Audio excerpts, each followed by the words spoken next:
Hello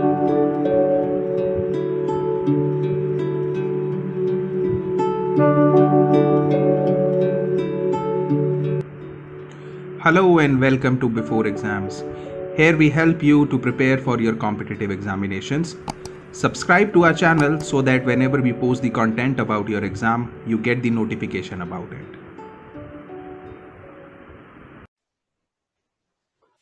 Hello and welcome to the IELTS course.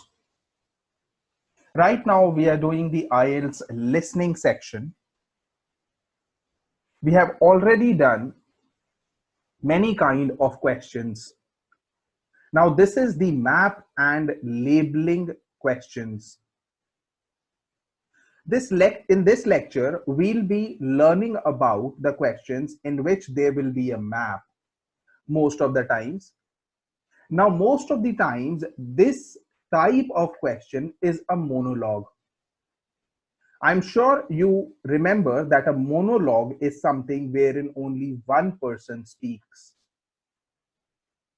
And he or she will be explaining about a map. Now, in this lecture, first we'll be learning about some tips to attend or to do these kind of questions. After that, we'll be doing examples on it.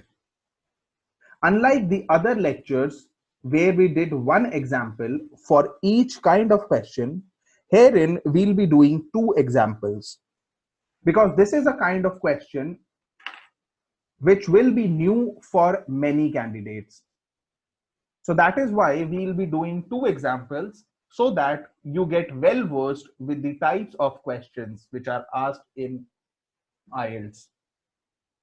Let us now jump to the points that we need to remember while attempting these questions.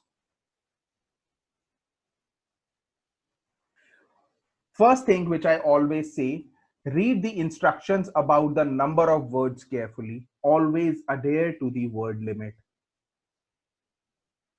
Now, you must be aware about the vocabulary used to describe the location of things. We'll be learning about these vocabulary in the later part of this video. What I want to say with this is that there are some words, specific words or phrases which are used to describe the place. You should be well versed with it. Following the task talk is more important in these questions. Now, what happens in these kind of questions is there are some points which are marked like A, B, C, D, E, and F.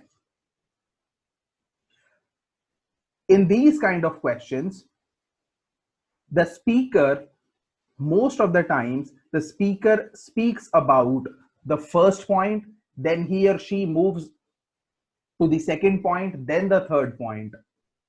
So always follow the talk which the speaker is speaking, because it will help you to mark the points on the map.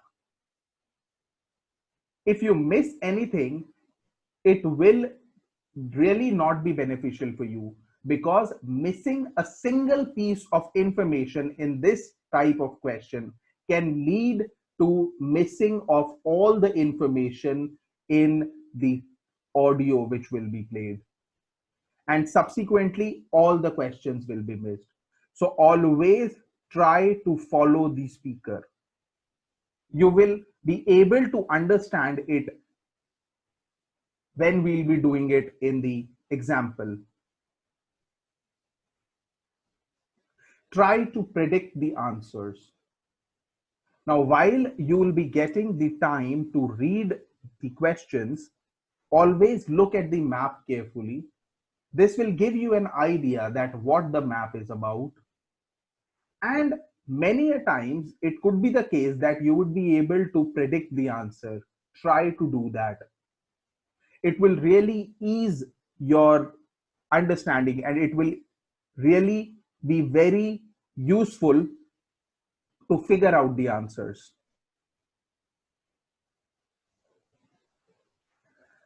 There is a compass which is given in these kind of questions, which will tell you about the directions.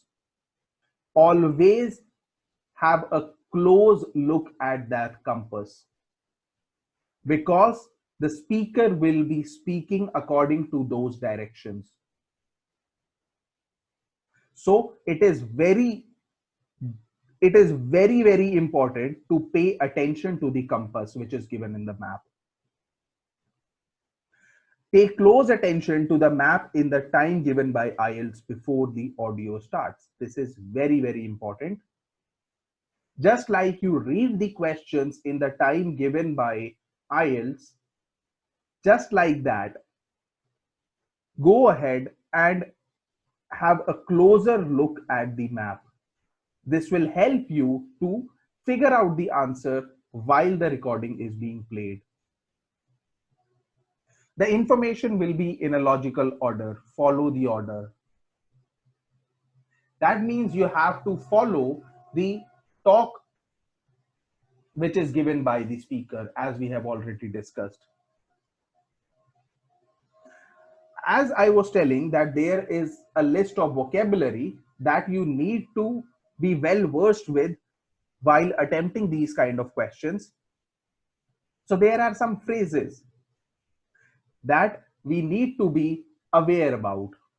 Let us just have a closer look at those phrases. At the top, at the bottom. This could be a vocabulary which could be used by the speaker. On the left or on the right. Left hand side, right hand side. The directions, north, east, west, and south. The sub-directions, we can say, southeast, southwest, northeast, northwest, or the speaker could also say to the north, to the south, to the east, to the west. Now always remember, while the speaker is speaking the direction, always look at the compass, because that compass will tell you which is the north direction according to that map. You do not have to follow the direction according to you. You have to follow the direction according to the map. So always have a closer look at that. Opposite, in front of, behind, in the middle, or in the center.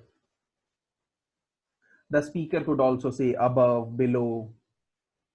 The speaker could use these words inside or outside, just beyond, a little beyond, just past that.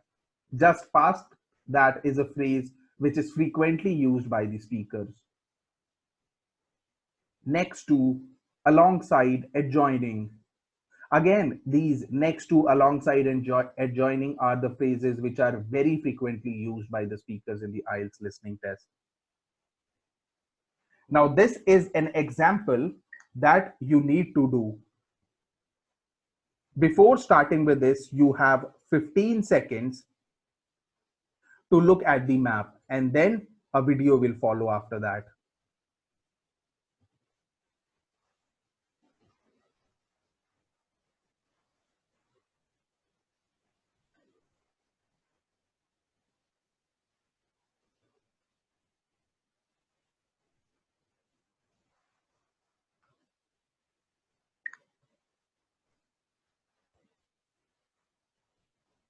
The Rangers will be hard at work all day, but do come and join in, even for just a short while.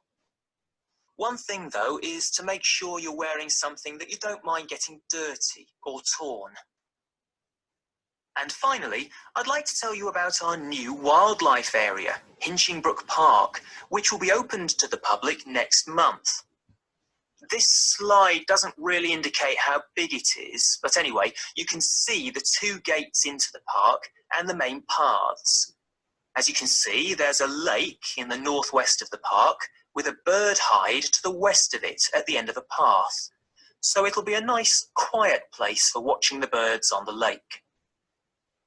Fairly close to where refreshments are available, there's a dog walking area in the southern part of the park, leading off from the path. And if you just want to sit and relax, you can go to the flower garden. That's the circular area on the map, surrounded by paths. And finally, there's a wooded area in the western section of the park, between two paths. Okay, that's enough from me, so let's get on and have a... So this was the recording for this set of questions. I hope you were able to get the answers, to figure out the answers. Let me just go ahead and give you the other recording. Before that, you have 15 seconds to look at this map, and then a recording will follow.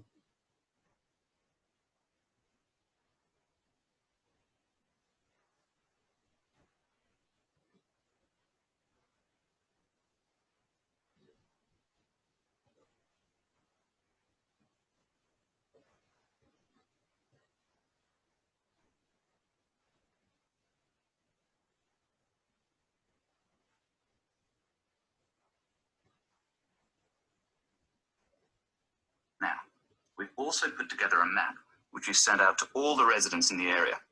And on the map, we've marked the proposed changes. Firstly, we'll plant mature pine trees to provide shelter and shade just to the right of the supermarket in Days Road. In order to address the traffic problems, the pavements on the corner of Carberry and Thomas Street will be widened. This will help to reduce the speed of vehicles entering Thomas Street.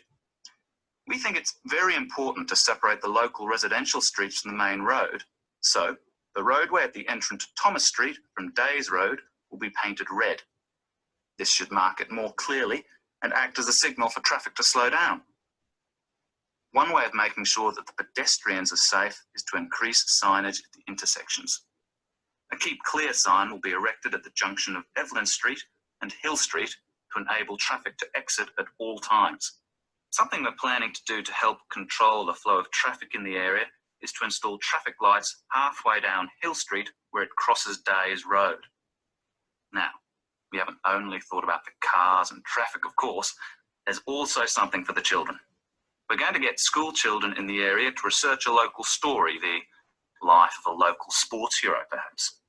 And an artist will incorporate that story into paintings on the wall of a building on the other side of Hill Street from the supermarket.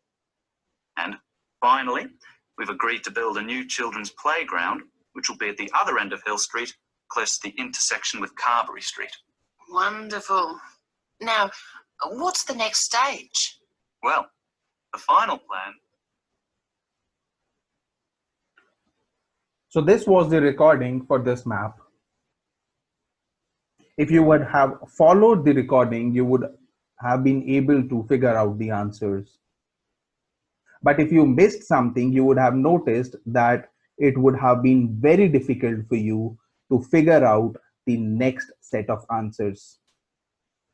So that is why I was focusing that you should always follow the talk, always focus on these kind of questions, never miss anything.